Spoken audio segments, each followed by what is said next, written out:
Well, guys, I was getting my hair cut, as you know, pulled up next to me.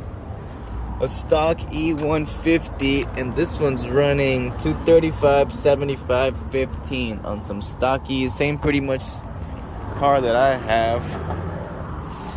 There it is, right? And then there's mine. It's enormous, the difference. It's freaking enormous. Regular stock E150, I think it's a 2003. Mine. And we look at wheel gap, 265, 75, 16s. Yeah, it's pretty massive, the gap.